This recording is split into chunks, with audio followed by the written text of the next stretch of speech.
Hi hello ನಮಸ್ತೆ. ನಮ್ಮೂರ TV ವಾಹಿನಿಯ ಸಮಸ್ತ ವೀಕ್ಷಕರಿಗೂ ರೈತ ಬಾಂಧವರಿಗೂ ನಮಸ್ಕಾರಗಳನ್ನು ತಿಳಿಸುತ್ತಾ ನಾನಿವತ್ತು ಎರೆಹುಳು ಗೊಬ್ಬರವನ್ನು ಯಾವ ರೀತಿ ತಯಾರು ಮಾಡ್ತಾರೆ ಅನ್ನೋದರ ಸಂಪೂರ್ಣ ಮಾಹಿತಿಯನ್ನು ಕೊಡೋದಕ್ಕೆ ನಮ್ಮೂರ ಟಿವಿ ವತಿಯಿಂದ ಬಂದಿದ್ದೇನೆ. ಅದಕ್ಕೂ ಮೊದಲು ನೀವಿನ್ನ ನಮ್ಮ ಚಾನಲ್ಗೆ ಸಬ್ಸ್ಕ್ರೈಬರ್ ಆಗಿಲ್ಲ ಅಂತಂದರೆ ಈ ಕೂಡಲೇ ಸಬ್ಸ್ಕ್ರೈಬರ್ ಆಗಿ ಈ ಒಂದು ವಿಡಿಯೋನ ಶೇರ್ ಮಾಡಿ ಅಂತ ಹೇಳ್ತಾ, ಎರೆಹುಳು ಗೊಬ್ಬರವನ್ನು ಯಾವ ರೀತಿ ತಯಾರು ಮಾಡುವಂಥದ್ದು, ಎರೆಹುಳು ಗೊಬ್ಬರದಿಂದ ಆಗುವಂತಹ ಉಪಯೋಗಗಳೇನು, ಇದರ ಸಂಪೂರ್ಣ ಮಾಹಿತಿಯನ್ನು ನಾನಿವತ್ತು ನಿಮಗೆ ತಿಳಿಸ್ಕೊಡ್ತಾ ಇದ್ದೇನೆ. ಹಾಗಾದರೆ ಬನ್ನಿ ಎರೆಹುಳು ಘಟಕದ ಒಂದು ಸಂಪೂರ್ಣ ಮಾಹಿತಿಯನ್ನು ತಿಳ್ಕೊಳ್ಳೋಣ. ಸರ್ ನಮಸ್ತೆ. ಮೇಡಮ್ ನಮಸ್ತೆ, ಹೇಳಿ ಸರ್. ಮೊದಲನೇದಾಗಿ ತಮ್ಮ ಪರಿಚಯ ಮಾಡಿಕೊಡ್ತೀರಾ? ನಾನು ಸಂತೋಷ್ ಅಂತ, ಆಲೂರು ವಿಲೇಜು, ಮದ್ದೂರು ತಾಲೂಕು, ಮಂಡ್ಯ ಡಿಸ್ಟ್ರಿಕ್ಕಿಂದ. ಸರ್, ಈಗ ಆಲ್ರೆಡಿ ಗೊಬ್ಬರ ಇಲ್ಲಿ ರೆಡಿ ಆಗಿದೆ ಸರ್. ಇದು ಪ್ಯಾಕಿಂಗ್ಗೆ ಕಳಿಸ್ತಾ ಇದ್ದೀರಾ. ಇದನ್ನು ಯಾವ ರೀತಿ ತಯಾರು ಮಾಡ್ತೀರಾ ಅನ್ನೋದು, ಜೊತೆಗೆ ಇಲ್ಲಿ ಈ ಗೊಬ್ಬರ ತಯಾರಾಗಿರೋದಕ್ಕೆ ಏನಂದರೆ ವೈಟ್ ಸುಣ್ಣು ಥರ ಏನೋ ಹಾಕಿದ್ದೀರಾ ಸರ್, ಅದ್ರ ಬಗ್ಗೆ ಹೇಳ್ಬೋದಾ? ಹ್ಞೂ ಮೇಡಮ್, ಇದು ಬಂದುಬಿಟ್ಟು ವರ್ಮಿ ಕಾಂಪೋಸ್ಟ್ ರೆಡಿ ಇರೋದು. ಇದರಲ್ಲಿ ನಿಮಗೆ ಬೇಬಿ ಹೋಮ್ಸ್ ಎಲ್ಲ ಇರುತ್ತೆ. ಸಣ್ಣ ಸಣ್ಣ ಹೋಮ್ಸ್ ಎಲ್ಲ ಇರುತ್ತೆ, ಎರೆಹುಳುಗಳು ಹೋಮ್ಸ್ ಇರುತ್ತೆ, ಮತ್ತು ಎಗ್ಸ್ಗಳೆಲ್ಲ ಇರುತ್ತೆ. ಇದು ಈ ಥರ ಹೋಮ್ಸ್ ಎಲ್ಲ ನಿಮಗೆ ಗೊಬ್ಬರ ಜೊತೆನೇ ಹೋಗುತ್ತೆ, ಪ್ಯಾಕಿಂಗಲ್ಲೂ ಹೋಗುತ್ತೆ ಸಣ್ಣ ಹೋಮ್ಸ್ಗಳೆಲ್ಲ. ಇದು ಬಂದುಬಿಟ್ಟು ಡೈಕೋಡರ್ಮಾ ಸೂಡೋಮೋನಾಸ್ ಅಂತೇಳಿ ಎನ್ರೀಸ್ ಮಾಡಲಿಕ್ಕೆ. ಇದು 1 ಟನ್ಗೆ 1 kg ಅಷ್ಟು ನಾವು ಫ್ರೀ ಆಫ್ ಕಾಸ್ಟಲ್ಲಿ ಆ್ಯಡ್ ಮಾಡಿ ಕೊಡ್ತೀವಿ. ಅದಕ್ಕಿಂತ ಜಾಸ್ತಿ ಬೇಕಾದಾಗ ಅದನ್ನ ಚಾರ್ಜಸ್ ಮಾಡ್ತೀವಿ. ಇದು ನೀವೇ ಮಾಡೋವಂಥದ್ದು ಇಲ್ಲ, ಇದರಿಂದ ತರೋದು ನಾವು KVK ಅಥವಾ GKVK ಇಂದ ತಂದು ಇದನ್ನು ಆ್ಯಡ್ ಮಾಡ್ತೀವಿ. ಇದು ಪೌಡ್ರ್ ಫಾರ್ಮೆಟಲ್ಲಿದೆ, ಲಿಕ್ವಿಡ್ ಫಾರ್ಮೆಟು ಸಿಗುತ್ತೆ. ಪೌಡ್ರ್ ಫಾರ್ಮೆಟ್ನ ಯೂಸ್ ಮಾಡ್ತೀವಿ. ಎಷ್ಟು ಆ್ಯಡ್ ಮಾಡ್ತೀರಾ ಸರ್? ಈಗ ಒಂದು 100 kg ಗೊಬ್ಬರಕ್ಕೆ ಎಷ್ಟು ಆ್ಯಡ್ ಮಾಡ್ತೀವಿ? 100 kg ಗೊಬ್ಬರಕ್ಕೆ 1 kg ಆ್ಯಡ್ ಮಾಡಬೇಕು. ಬಟ್ ನಮಗೆ ಕಾಸ್ಟಿಂಗ್ ಜಾಸ್ತಿ ಆಗುತ್ತೆ ಅಂದ್ಬಿಟ್ಟು ಏನು ಮಾಡ್ತೀವಿ, ನಾವು 1 ಟನ್ಗೆ 1 kg ಆ್ಯಡ್ ಮಾಡ್ತಾಯಿದ್ದೀವಿ. 1 ಟನ್ 1 kg ಫ್ರೀ ಆಫ್ ಕಾಸ್ಟಲ್ಲಿ ಆ್ಯಡ್ ಮಾಡ್ತಾಯಿದ್ದೀವಿ. ಕಸ್ಟಮರ್ಸ್ ಏನಾದರೂ ಮತ್ತೆ ಬೇಕಂದರೆ ಅದನ್ನ ಅಡಿಷನಲ್ಲಾಗಿ ಆ್ಯಡ್ ಮಾಡಿ ಕೊಡ್ತೀವಿ. ಅದಕ್ಕೆ ಎಕ್ಸ್ಟ್ರಾ ಚಾರ್ಜ್ ಮಾಡ್ತಾಯಿದ್ದೀವಿ. ಚಾರ್ಜಸ್ ಎಷ್ಟು ಇರುತ್ತೆ ಅಂತ ಹೇಳ್ಬೋದು ಸರ್? ಹ್ಞೂ ಮೇಡಮ್, ಒಂದು ಬ್ಯಾಗ್ ಬಂದ್ಬಿಟ್ಟು 50 kg ಬ್ಯಾಗ್ಸ್ ಬಂದು 450 ರೂಪೀಸ್ ಇರುತ್ತೆ. 1 ಟನ್ನು 9,000 ರೂಪೀಸ್ ಇದೆ ಮೇಡಮ್. 50 kg ಚೀಲ ಬಂದ್ಬಿಟ್ಟು 450 ರೂಪಾಯಿ ಇರುತ್ತೆ. ಮತ್ತು 100 kg ಟನ್ನು 9,000 ರೂಪಾಯಿ. 1 ಟನ್ ಬಂದ್ಬಿಟ್ಟು 9,000 ಇರುತ್ತೆ. ಡೆಲಿವರಿ ಚಾರ್ಜಸ್ ಸರ್, ಈಗ 1 kgಲಿ ಎಷ್ಟು ಎರೆಹುಳು ಸಿಗ್ಬೋದು ಸರ್? ಈಗ ಒಬ್ರು ಸಿಗುತ್ತೆ. ಮೊಟ್ಟೆಗಳು ಜಾಸ್ತಿ ಇರುತ್ತೆ ಮರಿಗಳಿಗಿಂತ. ಮೊಟ್ಟೆಗಳು ಜಾಸ್ತಿ ಇರುತ್ತೆ, ಮರಿಗಳು ತುಂಬಾ ಇರುತ್ತೆ ಮೇಡಮ್. ಬ್ಯಾಗಲ್ಲಿ ಓಪನ್ ಮಾಡಿದ್ರೆ ಸಿಗುತ್ತೆ. ಜನರಲ್ ಆಗಿ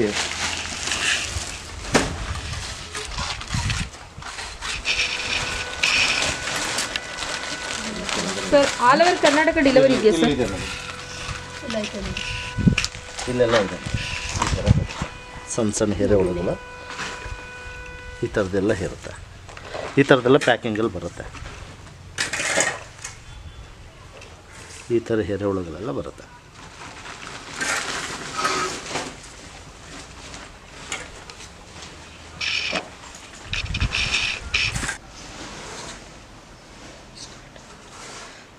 ಪ್ರಿಯ ವೀಕ್ಷಕರೇ, ಮೊದಲನೇ ಹಂತದಲ್ಲಿ ಎರೆಹುಳು ಗೊಬ್ಬರವನ್ನು ಯಾವ ರೀತಿ ತಯಾರು ಮಾಡೋದು, ಯಾವ ರೀತಿ ತಯಾರು ಮಾಡ್ತಾರೆ ಅನ್ನೋದರ ಮಾಹಿತಿಯನ್ನು ಸಂತೋಷ್ ಸರ್ ಇವತ್ತು ನಮಗೆ ಕೊಡ್ತಾ ಇದ್ದಾರೆ. ಸರ್, ಮೊದಲನೇ ಹಂತದಲ್ಲಿ ಯಾವ ರೀತಿ ತಯಾರು ಮಾಡ್ತೀರಾ ಸರ್? ಫಸ್ಟ್ ಬಂದ್ಬಿಟ್ಟು ತೊಟ್ಟಿ ಪ್ರಿಪ್ರೇಷನ್.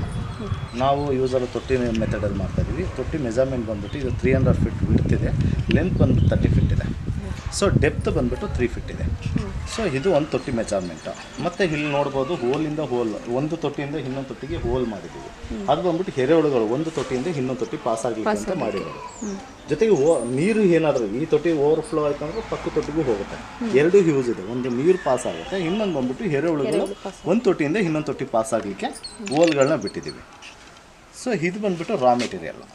ಇಲ್ಲಿ ನೀವು ನೋಡ್ತಾ ಇರೋದು ಗೊಬ್ಬರ, ಇದು ಕೊಟ್ಟಿಗೆ ಗೊಬ್ಬರ. ಇದು ಬಂದ್ಬಿಟ್ಟು ನಾವು ಯಾವ ಥರ ಫಿಲ್ ಮಾಡ್ತೀವಿ ಅಂದರೆ 1 ಲೇಯರ್ ಎಲೆಗಳು ಹಾಕ್ತೀವಿ ಫಸ್ಟು. ಸೊ ಅದಾದಮೇಲೆ ಸಗಣಿ ಕೊಡ್ತೀವಿ. ಎಲೆಗಳ ಜೊತೆಗೆ ಎಲೆಗಳು, ಕಬ್ಬಿನ ಸೋಗೆ, ಭತ್ತದ ಹುಲ್ಲು, ರಾಗಿ ಹುಲ್ಲು ಇದೆಲ್ಲ ಯೂಸ್ ಮಾಡ್ತೀವಿ. ಮೇಜರಾಗಿ ಎಲೆಗಳು ಜಾಸ್ತಿ ಯೂಸ್ ಮಾಡ್ತೀವಿ. ಯಾವುದಾದ್ರೂ ಎಲೆ ಆಗಲಿ, ಹಲಸಿನ ಎಲೆ ಆಗಲಿ, ಎಲ್ಲ ಥರದ ಎಲೆಗಳನ್ನ ಯೂಸ್ ಮಾಡ್ತೀವಿ. ಎಲ್ಲ ಮರದ ಎಲೆಗಳನ್ನ ಯೂಸ್ ಮಾಡ್ತೀವಿ. ನಮ್ಮಲ್ಲಿ ಏನು ಪ್ರಾವಿಷನ್ ಇದೆಯೋ ಅಗ್ರಿಕಲ್ಚರ್ ವೇಸ್ಟ್ ಎಲ್ಲನೂ ಯೂಸ್ ಮಾಡ್ತೀವಿ. ಅದರಲ್ಲಿ ಸಾಧ್ಯ ಆದಷ್ಟು ನಮಗೆ ಒಂದೊಂದು ಸೀಸನ್ಗಳು ಒಂದೊಂದು ಜಾಸ್ತಿ ಸಿಗ್ತಾ ಇರುತ್ತೆ, ಎಲ್ಲನೂ ಯೂಸ್ ಮಾಡ್ತೀವಿ. ಇದು ಎಲೆಗಳು 1 ಲೇಯರ್ ಕೊಟ್ಬಿಟ್ಟು ಹೇಗೆ ಕೊಟ್ಟಿಗೆ ಗೊಬ್ಬರ 1 ಲೇಯರ್ ಕೊಡ್ತೀವಿ, ಮತ್ತೆ ಎಲೆಗಳು, ಮತ್ತೆ ಗೊಬ್ಬರ, ಮತ್ತೆ ಎಲೆಗಳು, ಮತ್ತೆ ಗೊಬ್ಬರ. ಆ ಥರ 3 ಫೀಟ್ ತೊಟ್ಟಿಗೆ 2-3 ಲೇಯರ್ ಬರೋ ಥರ ಅದನ್ನು ಫಿಲ್ ಮಾಡ್ತೀವಿ. ಅದಕ್ಕೆ ಒಂದು 20 ಡೇಸಿಂದ 1 ಮಂತ್ವರೆಗೂ ವಾಟ್ರ್ ಕೊಟ್ಟು ಆಮೇಲೆ ಅದಕ್ಕೆ ಎರೆಹುಳು ಬಿಡ್ತೀವಿ. ಎರೆಹುಳು ಬಿಟ್ಟ ಮೇಲೆ ಅದು 1.5 ತಿಂಗಳಿಗೆ 1 ಲೇಯರ್ ಬರುತ್ತೆ. ಸೊ ಅದಾದಮೇಲೆ 1.25 ತಿಂಗಳು ಅಥವಾ 1 ತಿಂಗಳಿಗೆ ಅದು ಮರಿಗಳೆಲ್ಲ ಜಾಸ್ತಿ ಆದಂಗೆ ಒಂದೊಂದು ತಿಂಗಳು 1.5 ತಿಂಗಳು. ಒಂದು ತೊಟ್ಟಿಗೆ ಎಷ್ಟು ಎರೆಹುಳು ಬಿಡ್ತೀರಾ ಸರ್? ಅದು ಸ್ಕ್ವೇರ್ ಮೀಟ್ರ್ ಕೊಡ್ತೀವಿ. ಒಂದು ಸ್ಕ್ವೇರ್ ಮೀಟ್ರಿಗೆ 1 kg. ನಿಮ್ಮಲ್ಲೇ ತಯಾರಾಗುತ್ತಾ ಅಥವಾ ಹೊರಗಡೆಯಿಂದ ತರಿಸೋದಾ? ನಾವು ಸ್ಟಾರ್ಟಿಂಗಲ್ಲಿ ಹೊರಗಡೆ ತಂದಿದ್ದು, ಮತ್ತೆ ನಾವು ಎಲ್ಲೂ ಬೈ ಮಾಡಿದ್ದಿಲ್ಲ. ಇವಾಗ ನಮ್ಮಲ್ಲೇ ಸಾಕಷ್ಟಿದೆ. ಸೊ ಅದನ್ನೇ ನಾವು ಏನಂದರೆ ಫಿಲ್ಟ್ರ್ ಮಾಡಬೇಕಾದ್ರೆ ದಪ್ಪದೆಲ್ಲ ತೆಗೆದಿರ್ತೀವಿ, ಸಣ್ಣದು ಮಾತ್ರ ಗೊಬ್ಬರ ಜೊತೆ ಹೋಗುತ್ತೆ. ದೊಡ್ಡದೆಲ್ಲ ಏನಿರುತ್ತೆ ಅದನ್ನು ರೀಯೂಸ್, ಮತ್ತು ನಾವು ಹೊಸ ತೊಟ್ಟಿಗಳಿಗೆ ಏನು ಫಿಲ್ ಮಾಡ್ತೀವೋ ಆ ತೊಟ್ಟಿಗಳನ್ನೇ ಅದನ್ನೇ ಯೂಸ್ ಮಾಡ್ತಾ ಇರ್ತೀವಿ. ಮತ್ತು ಹೊಸದಾಗಿ ಏನು ತರಂಗೇನಿಲ್ಲ, ಅದು ಸಾಕಷ್ಟು ಮೊಟ್ಟೆ ಇಟ್ಟು ಮರಿ ಮಾಡ್ತಾ ಇರುತ್ತೆ ಎರೆಹುಳು. ಹಾಗಾಗಿ ಮತ್ತೆ ತರೋಂಥ ಪ್ರಮೇಯ ಎಲ್ಲ ಏನೂ ಇರಲ್ಲ. ಎಷ್ಟು ದಿವಸ ಆಗುತ್ತೆ ಸರ್? ಈಗ ಒಂದು ತೊಟ್ಟಿ ಫುಲ್ ಫಿಲ್ ಮಾಡಿ ಫುಲ್ ಖಾಲಿ ಮಾಡಲಿಕ್ಕೆ 5 ತಿಂಗಳು ಬೇಕು. 5 ತಿಂಗಳು, 5ರಿಂದ 6 ತಿಂಗಳು ತಗೊಳುತ್ತೆ. ಸೊ ಒಂದೊಂದು ಲೇಯರ್ ಎವ್ರಿ 1ರಿಂದ 1.5 ತಿಂಗಳಿಗೆ 1 ಲೇಯರ್ ತೆಗಿತಾನೆ ಹೇಳ್ತೀವಿ. ಒಂದು ತೊಟ್ಟಿಲಿ ಎಷ್ಟು ಗೊಬ್ಬರ ಸಿಗುತ್ತೆ ಸರ್? ಮೇಡಮ್ ಈ ತೊಟ್ಟಿಲೆಲ್ಲ ಬಂದ್ಬಿಟ್ಟು ಒಂದು 5 ಟನ್ವರೆಗೂ ಗೊಬ್ಬರ ಸಿಗುತ್ತೆ, 5-6 ಟನ್ ಗೊಬ್ಬರ ಸಿಗುತ್ತೆ.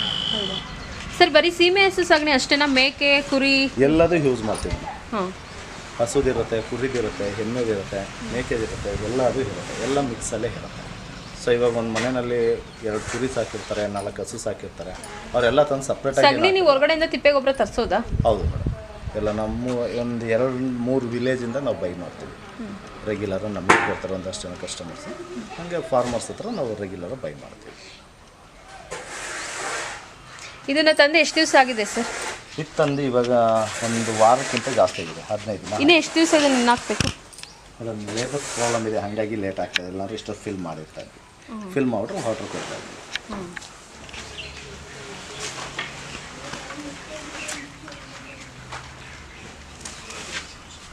ಅಲ್ಲಿ ನೋಡಿದ್ದು ಇವಾಗ ಅದು ಖಾಲಿ ತೊಟ್ಟಿ, ಅದರ ಫಿಲ್ ಮಾಡೋದನ್ನ ತೋರಿಸ್ದೆ. ಇದು ಬಂದ್ಬಿಟ್ಟು ಫಿಲ್ ಆಗಿರೋದು, ಇದೆಲ್ಲ ಫಿಲ್ ಆಗಿರೋದು.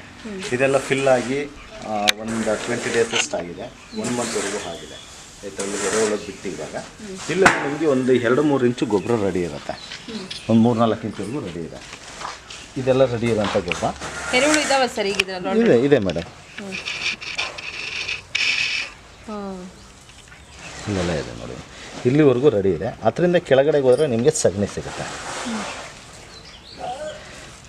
ಇದಕ್ಕೆ ಏನೇನು ಹಾಕ್ತೀರಾ ಸರ್? ಸಗಣಿ ಜೊತೆ ಮಣ್ಣು ಏನಾದರೂ ಹಾಕ್ತೀರಾ? ಇಲ್ಲ ಮೇಡಮ್, ಮಣ್ಣೇನು ಹ್ಯಾಡ್ ಮಾಡಲ್ಲ, ಮಣ್ಣು ಒಂದು ಚೂರೂ ಹ್ಯಾಡ್ ಮಾಡಲ್ಲ ನಾವು. ಮಣ್ಣಂತೂ ರೆಗ್ಯುಲರಾಗಿ ಸಗಣಿನ ಎಲ್ಲರೂ ನೆಲದ ಮೇಲೆ ಹಾಕೋದ್ರಿಂದ ಅಲ್ಲೇ ಒಂದು 5-10% ಮಣ್ಣು ಬಂದಿರುತ್ತೆ.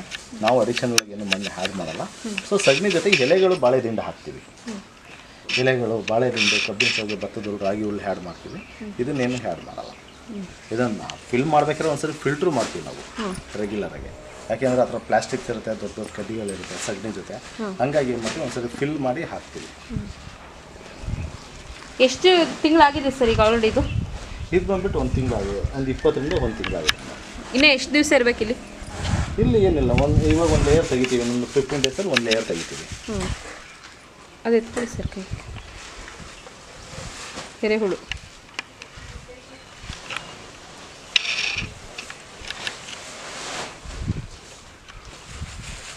ಹೆಚ್ಚು ಕಮ್ಮಿ ನಿಮಗೆ 1/2 ಫೀಟ್ ಅಷ್ಟು ರೆಡಿ ಆಗಿದೆ. 1/2 ಫೀಟ್ ರೆಡಿ ಆಗಿದೆ. ಇನ್ನೊಂದು 1/2 ಫೀಟ್ ರೆಡಿ ಆದಮೇಲೆ ಇದನ್ನು ಫಿಲ್ಟರ್